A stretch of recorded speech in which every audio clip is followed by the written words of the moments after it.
있습니다. 시제목이 세월의 이삭에서 시집을 묶고 나시니까 또 그것은 마지막으로 세월의 이삭으로 다 묶어냈는데 그래도 또 시가 또 남았어요. 그래서 선생님께서 그러면 남은 세월의 이삭을 하자. 그래서 남은 세월의 이삭으로 정했는데 조광석 교수님께서 시간과 유현의 환선이라는 제목으로 말씀을 해주시겠습니다. 조광석 교수님은 평론가로 지금 활동하고 계시고 인하대학교에 재직하고 계십니다. 박수 한번 보내주시죠. 제가 현은 선생님을 생전에는 뵌 적이 없는데요. 근데 제가 현은 선생님의 음덕을 좀 입었습니다. 제가 인하대학교에 부임한 게 작년인데요. 1년 이제 됐는데 그때 최종 면접 때 총장님이셨는지 교무처장님이셨는지 질문 중에 하나가 갑자기 그런 자리에 나올 법하지 않은 질문이었는데요. 조병화 시인의 시에 대해서 어떻게 생각하는가를 물으시더라고요. 갑자기 그런 자리에서 질문을 받고는 전혀 왜 그런 질문이 나온지 저는 사전에 알지 못했는데 이제 이렇게 저렇게 말씀드리고 아마 이제 제 이력 중에 제가 현은문학상의 우수상을 받은 적이 있어서요. 아마 그러셨는지 그러고 나서 이제 인하대학교에 가게 되고 그 뒤에 인하대학교에 계시는 문과대학 선생님들한테 들으니까 조병환 선생님이 인하대학교 문과대학을 설립하신 분으로 다들 문과대학 선생님들이 그렇게 말씀을 주셔서 제가 미처 그건 알지 못했는데 생각을 해보니까 여러 가지로 그 면접 때도 그렇고 여러 정황으로 제가 선생님의 음덕을 입었다는 이 생각을 하게 됐고요. 한번 조병화 선생님 시에 대해서 글을 써야 되겠다는 생각은 있었는데 마침 또 이런 계기가 돼서 혹시나 누가 되진 않을지 모르겠습니다만은 저 나름으로는 그 음덕에 조금이라도 이렇게 보답을 할 기회가 생겼다 이런 생각을 하게 됐습니다. 제 글은 시간에 대한 것입니다. 그러니까 조병화 선생님이 이 52시집 남은 세월의 이삭을 시간에 대한 이거는 시간과 맞서거나 혹은 시간 앞에 서 있는 시인의 어떤 이 노력이다 이런 관점에서 한번 읽어본 것이고요. 읽어가면서 얘기를 하겠습니다. 조병화 시인의 시집 남은 세월의 이삭은 시간에 대해서 그리고 시간과의 관련 속에서의 삶에 대해서 생각해 보게 하는 시집입니다. 우리는 원인과 결과를 해명하는 자부심으로 한 생을 채우지만 사실 어떻게 보면 시간 앞에서 우리네 삶이라는 것은 한 구체적 개인의 삶의 전사와 후사를 모두 포괄하는 시간의 말패놀이에 지나지 않을지도 모르겠습니다. 그러니 미리 결론을 이야기하자면 어쩌면 예술과 시라는 것은 이 시간이 삶에 베푸는 아량을 시간에 대한 무기로 전환시키기 위해서 인간이 가까스로 벼려낸 말패로서의 무기일지도 모르겠습니다.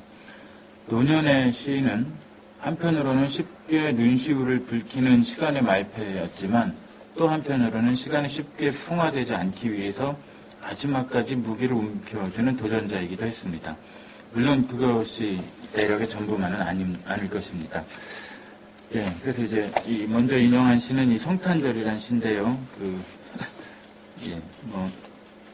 그때 그 시절 통행금지 시간이 풀린 그 밤 그 시간까지 아슬아슬하게 서울 한복판 명동 거리를 이 골목 저 골목 싸구려 술집을 돌며 떠들썩하게 동동주를 정신없이 마셨지.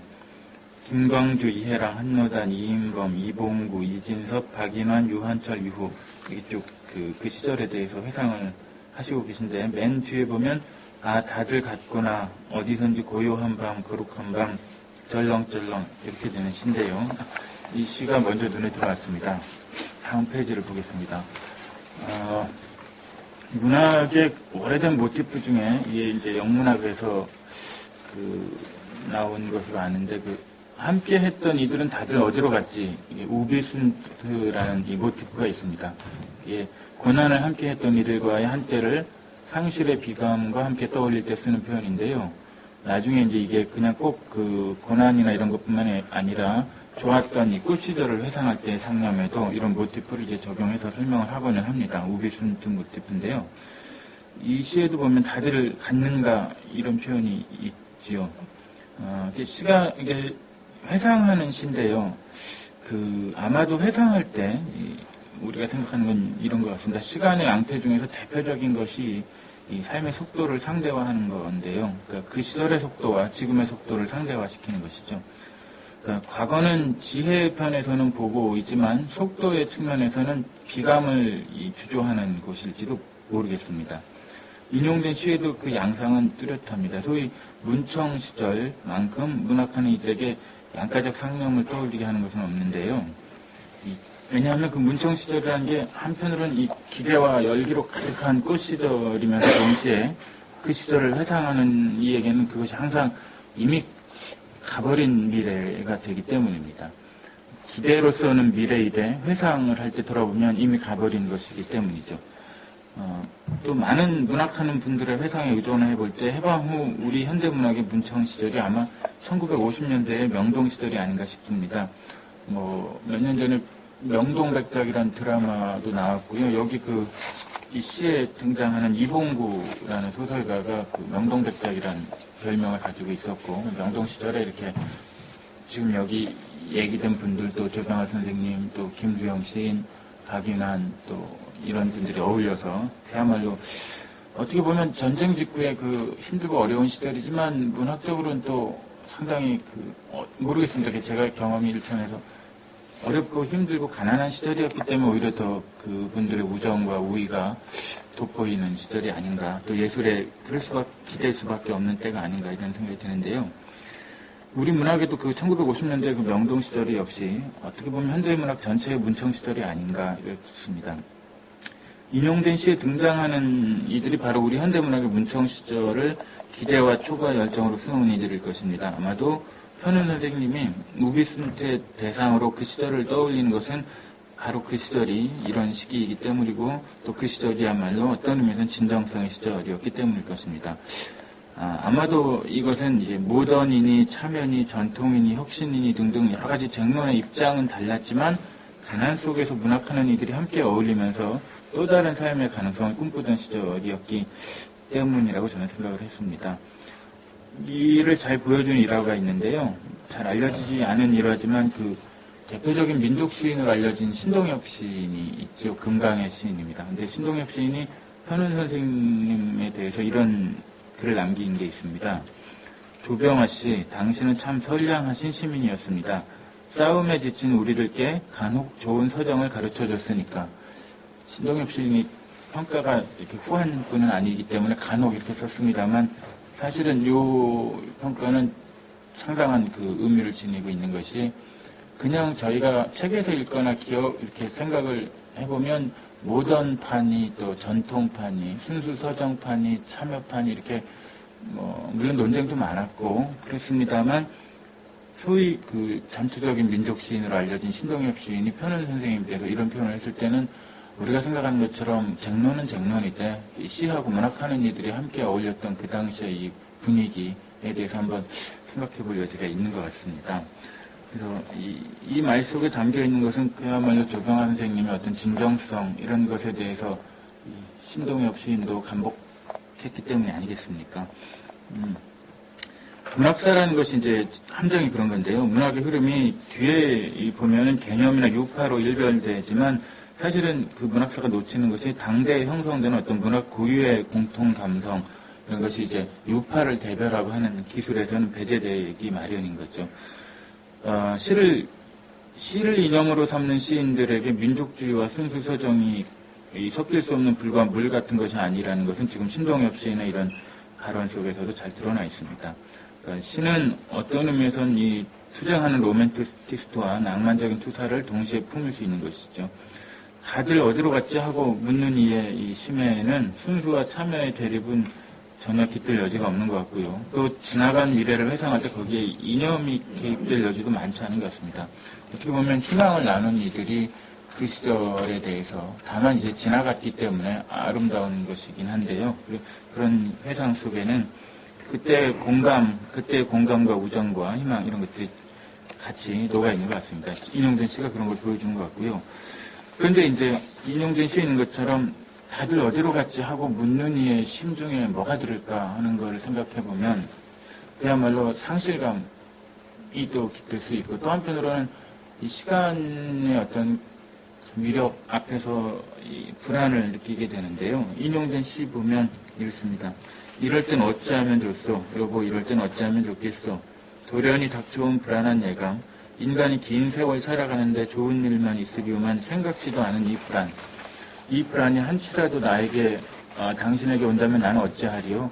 오 하느님 처음으로 불러봅니다. 그야말로 이게 우리가 이제 살아가면서 그런 생각을 자주 하진 않습니다만 어떤 순간은 시간이 엄습한다는 것을 느끼게 되는 순간들이 있는가 봅니다. 조병환 선생님 시를 보니까. 그래서 이 시는 이제 그때 갑자기 이 찾아오는 불안에 대한 것인데요. 이 시간의 엄습에 대처하는 훈련은 없겠지요. 왜냐하면 이 시간에 엄습하는 양상이 훈련과는 매번 달라서 시간에 대한 사유가 시간이 엄습할 때 느껴지는 불안감을 길들여 줄 수 있는지 모르겠습니다. 그게 이제 거의 어려운 일이겠지요.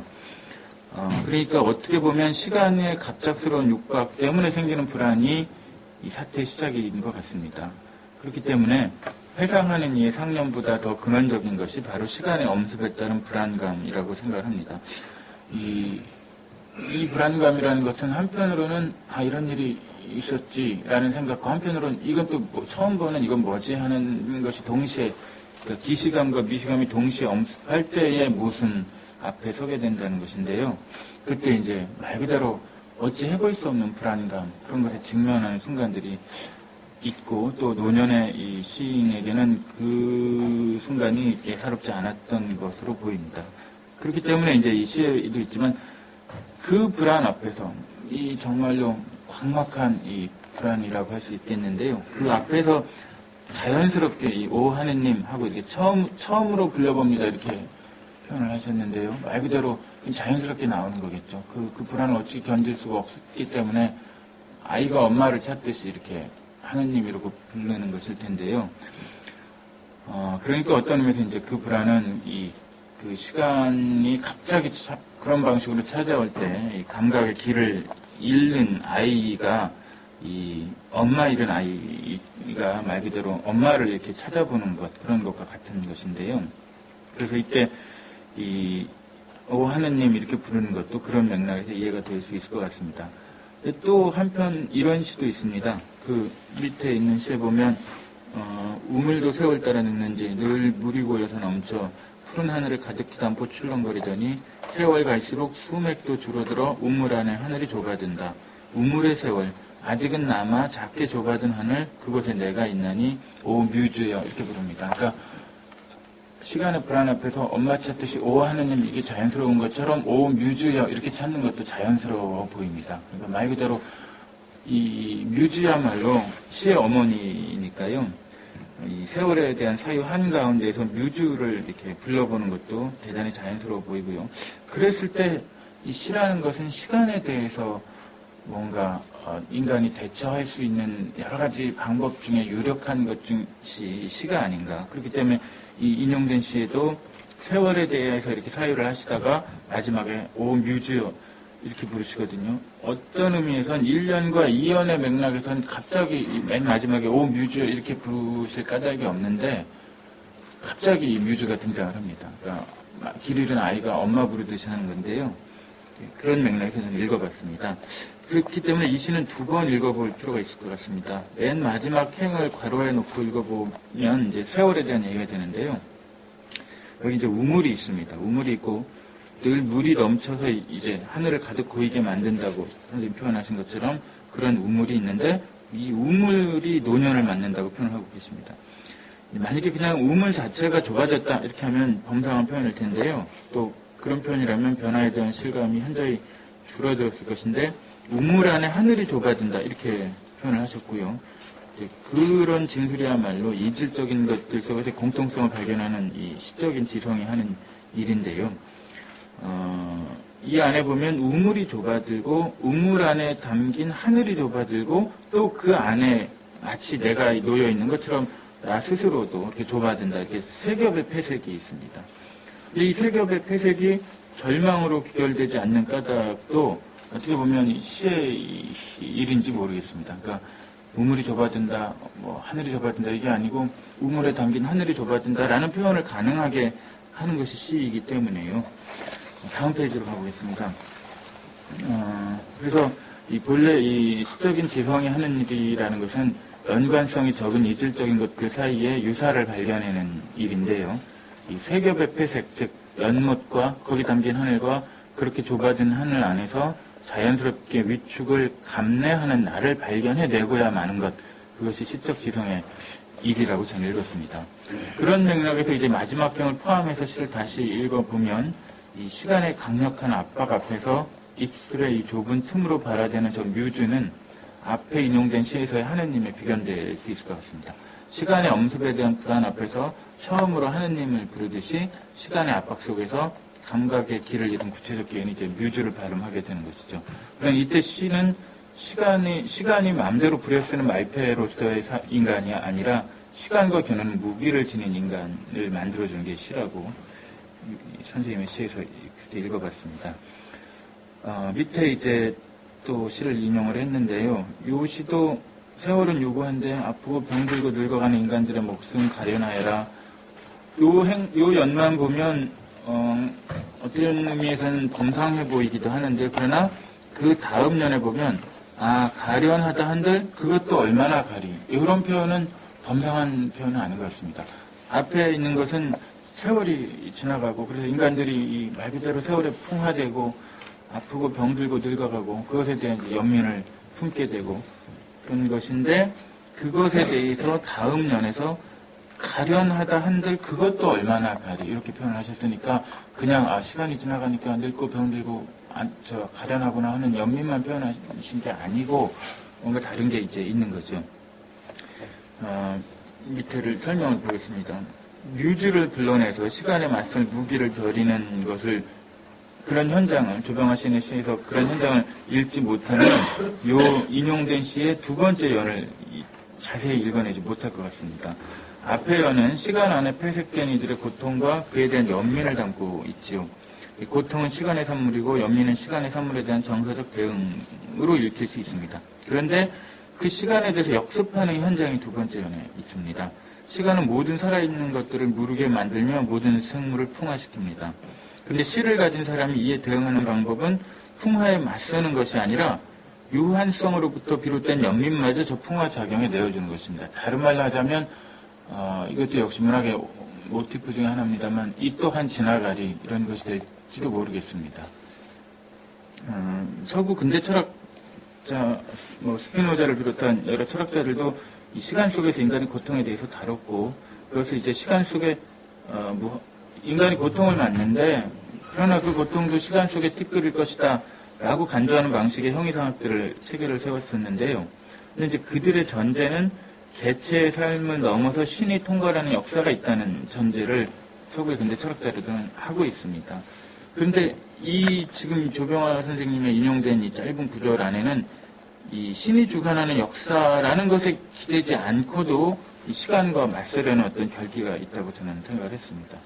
그래서 바로 이런 방식으로 이 개체의 물리적인 삶뿐만 아니라 고통과 연민마저 풍화되는 것이다 라는 것이 이제 사유하는 시인에게는 시간이란 개체의 뒤에서 윙 소리를 내며 엄습하는 날개단 마차처럼 위압적인 존재자는 이제 더 이상 아닐 것입니다. 그 앤드류 마벨이라는 영국의 18세기 시인이 17세기 영국 시인이 있는데요. 그 시인의 표현 중에 수줍은 연인에게라는 시가 있는데 그 시에 보면 시간이 날개를 단 마차처럼 윙 소리를 내면서 우리 등 뒤에서 육박해 온다라는 표현이 있습니다.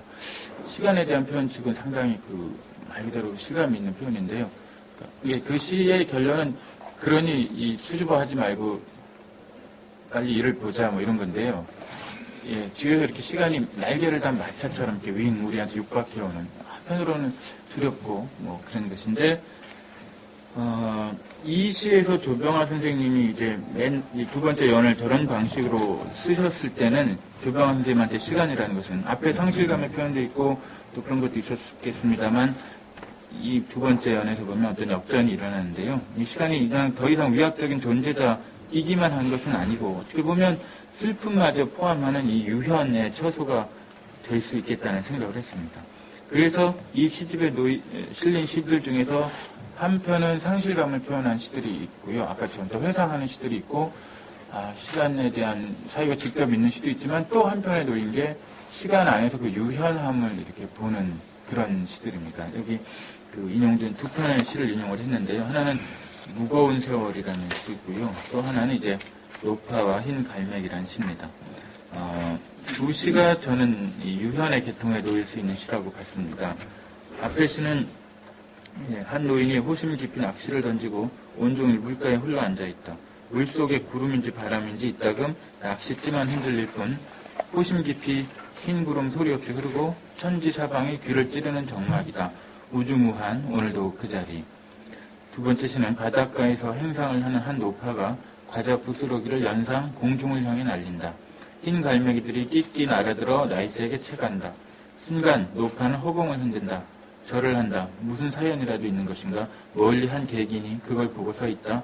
봄이 오는 해운대 아침. 이렇게 되어 있습니다. 두 시가 그러니까 저는 그렇게 읽었습니다. 이렇게 두 번째 시, 앞의 시가 유현에 대한 사유라면 두 번째 시는 정말로 아주 범상한 일상 속에서 그 유현의 시간을 이렇게 아주 쉽게 잘 발견해 쉬운 건 아니겠죠. 그 쉽게 한 것은 아니겠으나 범속한 이 풍경 속에서 그 유현을 읽어내는 시라고 봤습니다. 이제 우선 인용 2를 보면 이 세월을 낚는다는 표현을 우리가 당연히 이 시에서 떠올릴 수 있는데요.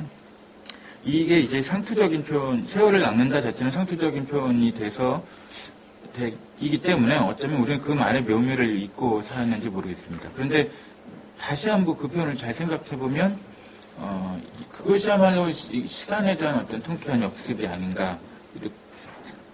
그냥 예사로운 표현일 수도 있는데요. 세월을 낚는다. 근데 잘 생각해 보면 또 이처럼 절묘한 말도 없겠다라고 이제 밑에 썼고요. 말 그대로 제가 약간 비유적 표현을 썼습니다만 그런 인식이야말로 시간에 대해서 날리는 이 구애말 역전 홈런 같은 발상이 아닌가 이렇게 썼습니다. 그런데 그 인용 1에서는 시간과 엎치락뒤치락하는 싸움마저도 그것 자체도 번거롭다 이렇게 간주하게 만드는 사유가 담겨 있는 것 같습니다. 시간과 인간이 서로 이 앞서거니 뒤서거니 공격하고 겨루고 하는 그런 현장조차도 나몰라라 하고 태연하게 여길 수 있는 시적 사유가 인용 1에 담겨 있는 것처럼 보입니다. 그래서 이 시간과 인간 대신 정막과 무한을 시의 중심에 둠으로써 어떤 사태가 발생하냐면 인간과 시간을 모두 이 유현에 개방하는 것이죠. 그 유현이라는 개념은 제가 여기서 잘 설명하지는 않았습니다만 저 스스로도 그 문제에 대해서 일천하기 때문에 그러나 하여튼 이게 이제 장자적인 표현 노자 장자에 있는 것일 건데요. 그러니까 지금 여기서는 선생님들이 더 잘 아시는 것처럼 일종의 어떤 그윽함이죠. 그윽함인데 이게 싸우지 않고 시간하고 싸우지 않고 인간과 시간 또 인간과 시간이 결부돼서 만들어진 사태들 이것들을 이 유현의 처소로 이렇게 간주하는 전환이 이 조병화 선생님의 이 시집에 담겨 있는 어떤 시들에는 담겨 있다 그렇게 봤습니다. 유현이란 다른 말로 하자면 그윽함인데 시의 마지막 연에서 보면 이 인간의 어떤 세속적 시간을 유현에 접속시키는 것이죠. 고통과 연민은 시간에 대한 인간적 이해 관계로부터 비롯됩니다. 또 세월 낚시라는 것은 이 재치를 통한 자기 위안의 성격을 띠고 있습니다. 그런데 시간을 그윽함에 인계하는 것은 인간적 이해도 또 자기 위안도 아니고 인간과 시간의 교유에 비변될 수 있는 국면인지 모르겠습니다. 그렇게 되면 이제 굳이 한가로운 인용 1에서처럼 그렇게 한적한 풍경이 아니어도 범속한 모든 시간들 안에서 시인이 놓을 수 있게 되는 것이죠. 인용 2가 그렇습니다. 이것은 말 그대로 범속한 표현인데요. 현장인데요. 바닷가에서 행상하는 노파, 그 노파가 던진 과자 부스러기, 그 부스러기를 채가는 갈매기, 이 예사로운 풍경을 구성하는데 시인은 이 풍경을 이제 유현에 건네주고 있습니다. 멀리 서 있는 한 객인의 붓, 그게 시인의 붓이겠는데요. 그 객인의 붓이 이 풍경을 그윽함과 맞닿을 수 있도록 하고 있습니다. 바로 그렇게 시인은 시간의 무력과 일상의 범속함을 유현과 환승시키는 존재자가 되고 있습니다. 그래서 역시 비유적 표현을 사용해봤는데 시인은 그런 의미에서 시간과 유현의 노선이 환승되는 것을 발견하고 발명하는 역장에 비견될 수 있겠다라고 비유적으로 써봤습니다. 그럼 이제 우리는 조금 더 조병환 선생님의 시에 대해서 더 자세히 들여다볼 여지를 얻게 되는데요. 이제 인용한 시는 고승과 시인입니다. 16페이지인데요. 이 시에 보면 이제 고승과 시인이 이렇게 비견되고 있습니다. 그러니까 고승이 절간에서 돌을 닦는 일이나 시인이 속세에서 실을 닦는 일이나 결국 그게 이제 죽음을 가볍게 통과하려는 마음을 잡는 일이다. 그렇게 죽음을 가볍게 통과해서 허허로운 저 세상에서 허허로운 부재가 되려 합니다. 그래서 이 허허로운 부재가 되어 무한한 소멸로 소멸함이러니 이런 장면은 이렇게 회상을 하고 회상 속에서 안타까워하거나 상실의 느낌을 표현하고 하는 것과는 상당히 다른 국면이 있죠. 한 시집 안에 그것들이 같이 있어서 흥미로운데요. 그랬을 때 고승과 시인이 하는 일이 다 죽음을 통과하고 그것을 부재에 혹은 소멸에 이렇게 연결시키려는 것이다라는 것인데 이게 단순하게 탈속을 의미하는 것만은 아닌 것 같습니다. 왜냐하면 아래에 인용된 시에 보면 시가 하는 일이 무엇인가에 대한 게 있는데요. 이렇게 되어 있습니다.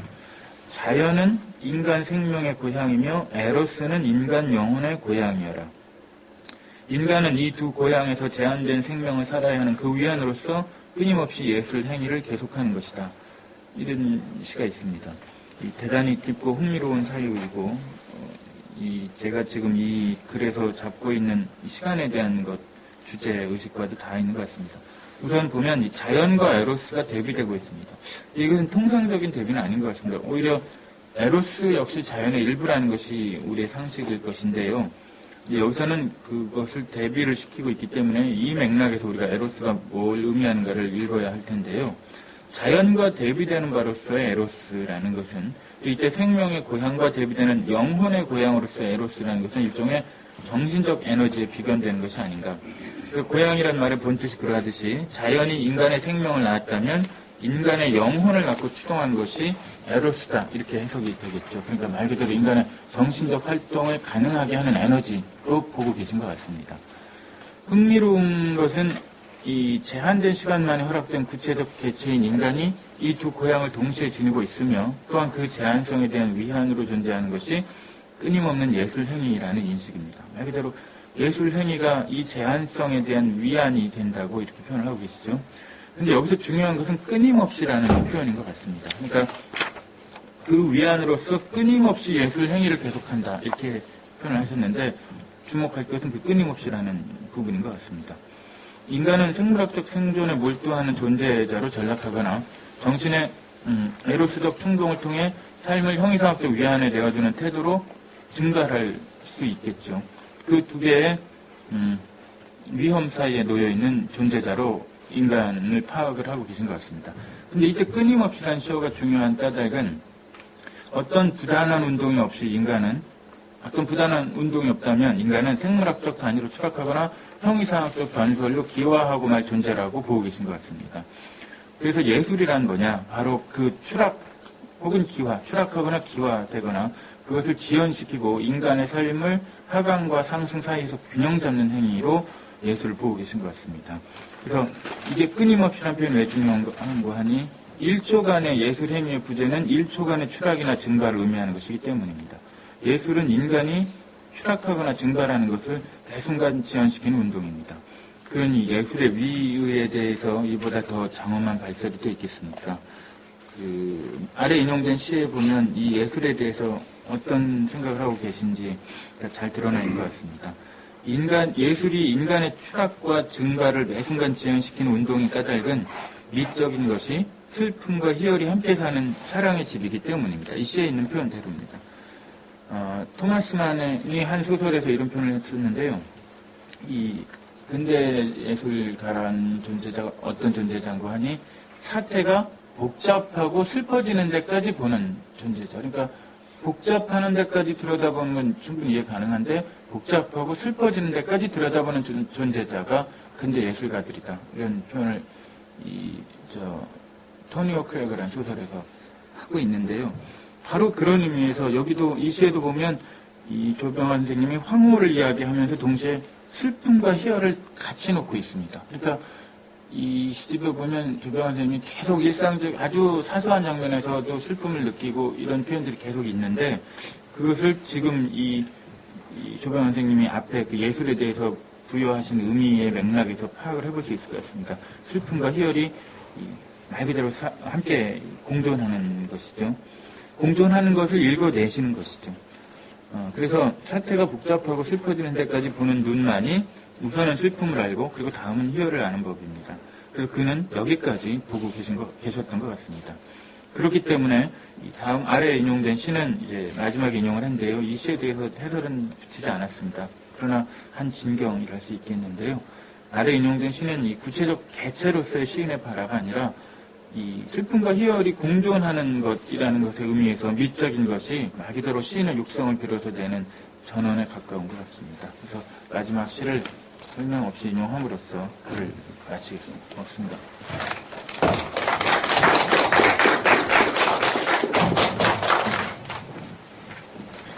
좋은 것들이 말씀하시면 또 궁금한 점이 있으면 질문을 하시죠.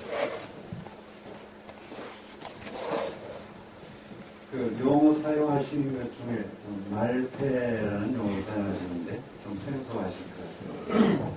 이제 비유적, 그러니까 시간에 대해서 어떻게 보면 이게 어떤 방식으로 사유하는가인데요. 우리가 이렇게 허무라든가 상실감이라든가 아니면 시간 아까 뒤에서 막 난리달리 맞춰가고 앵소리를 내면서 엄습하고 그럴 때 시간에 대해서 시간의 위력에 대해서 이 공포에 질리거나 그것에 대해서 이렇게 무력하게 서 있을 때는 인간이라는 존재는 시간이 이렇게 자기 마음대로 부리는 말패에 지나지 않을 수 있는 것일 수도 있겠고요.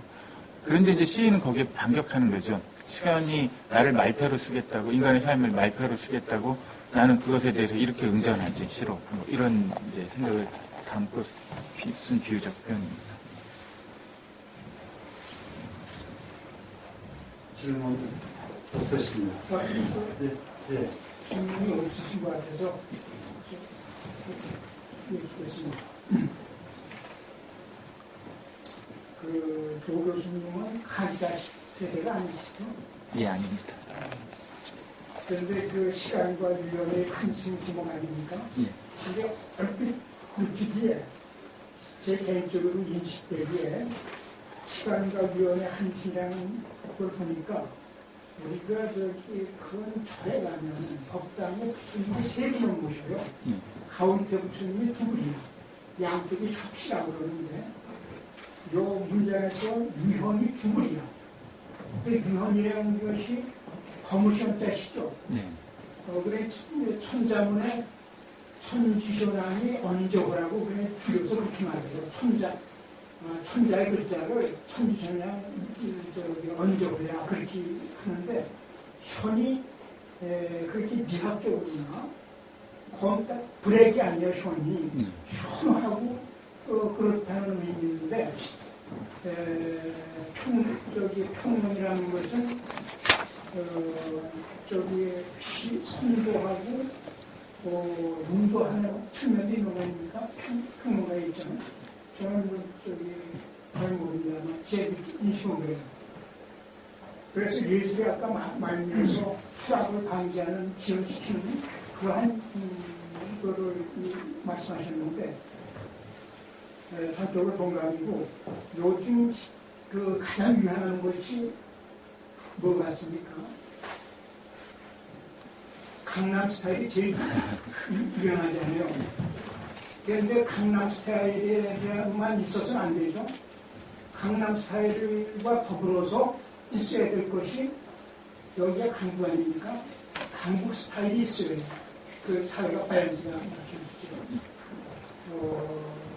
그래서 대개 시를 쓰는데 우리말에 팔고 싶다가 뿌리가 한자인데 한자로 쓰면 굉장히 좋은 시도 아니다. 한자 용어를 쓰면 아주 매국노다 이런 식으로까지 생각하는 것 같아요. 일부에서는. 그런데 한자라는 것이 우리가 환경에 놓여 있는 것 같아요. 한자가 왜 중국 글자입니까? 동방 글자거든. 80~90%가 한자이기 때문에 한자를 안 쓰면 천박한 언어가 돼. 시라는 것은 도제기, 문문 아닙니까? 산문에 대해서. 산문을 시장 장사꾼에 얘기하면 문문이라는 것은 신의 언어 아닙니까? 옛날에 문문만 있었죠. 그러니까 백트 오리진, 앞으로 사회를 정화시키려면 문문에 쓰고 와야 됩니다. 그래서 한 가지 그 소망이나 저기를 건의사항으로 말씀드리면 시를 고상한 시 여러 가지 장르가 있겠습니다만 한자 우리 그 고상한 언어를 그거를 많이 써야 되는 거 아닙니까? 그래야 보재기가 돼요. 시는 보를 품은 언어입니다. 그런 거를 건의드리고 싶습니다. 네, 말씀 감사합니다. 질문은 아니고요. 조정학 선생님의 시는 아주 일상적이고 쉬운 편리한 언어인데 우리 조광석 선생님 이 평론은 이 시 영문보다 너무 어렵게 설명해서 좀 의아했습니다. 배움이 짧아서 그러니까 예.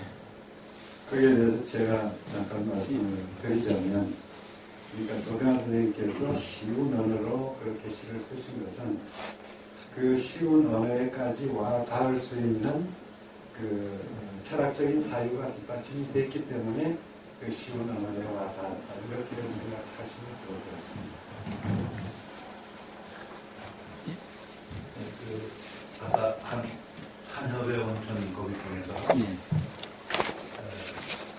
뜻머리에 다 가려나가 한들 그것도 얼마나 가리겠는데 거기 그것을 좀 더 좀 자세하게 한번 좀 얘기 좀 해주시면 좋겠고요. 거기 그것에 관전하는 입장에서 무슨 객체든 주체든 그런 입장에서 시간적인 입장에서 좀 자세하게 얘기해 줍니다. 예, 저는 그렇게 읽었는데요. 그러니까 이 말 그대로 세월이 있는 것처럼 사람을 아프게 하고 병들게 하고 인간의 목숨 가련하여라. 이건 이제 우리가 보통 그렇게 생각할 수 있는 건데, 그런데 인간의 목숨에 대해서 느끼는 연민이라든가 인간이 지니는 슬픔이라든가 이런 것조차도 어떻게 보면 그러니까 그냥 인간만 이 소멸하거나 인간만 사라지는 것도 아니고 그것에 대해서 느끼는 연민과 고통조차도 그렇게 그런 국면에 놓일 수밖에 없다는 거죠. 그것도 사라지고. 그러면 어떻게 보면 이 고통과 슬픔을 느끼는 것 거기에서 멈추면 그냥 연민에 그칠 건데 그게 아니고 그런 연민조차도 이 무한한 시간 안에서 증발해 갈 것이다. 여기까지 선생님 보고 계셨던 것이니까. 그러면 이게 한편으로는 이게 형이상학적으로 위안을 삼는 말이 될 수도 있고요. 어차피 고통도 다 지나간다. 뭐 이 또한 슬픔도 다 지나간다. 근데 그렇게만 하고 말기에는 여기 뒤에 인용한 것처럼 선생님이 시에 대해서 기대하시고 있는 게 상당히 또 다른 게 있어서 그냥 이거는 그냥 우리가 하는 말로 그래 고통도 지나가 슬픔도 지나가 이게 아니고 오히려 그건 이제 그런 생각이 있다 하더라도 시를 통해서 자꾸만 그런 방식으로 시간에 대해서 어떤 의미에서는 그 시간을 이게 그냥 인간을 병들게만 하고 아프게만 하는 그런 것도 아니고 그렇다고 또 거기에 대해서 모든 게 다 지나갈 거다 이렇게 체념하거나 달관하는 것도 아니고 그 안에서 끊임없이 시간에 맞서기도 하고 시간을 교유하기도 하고 그런 방편으로서 이제 시를 예술을 생각하고 계신 거니까 요 두 번째 연의 요 표현은 상당히 저는 아주 오래 이 표현에 머물렀었는데요. 읽으면서 그런 의미들을 다 담고 있는 거로 이제 적극적으로 좀 해석을 해봤습니다.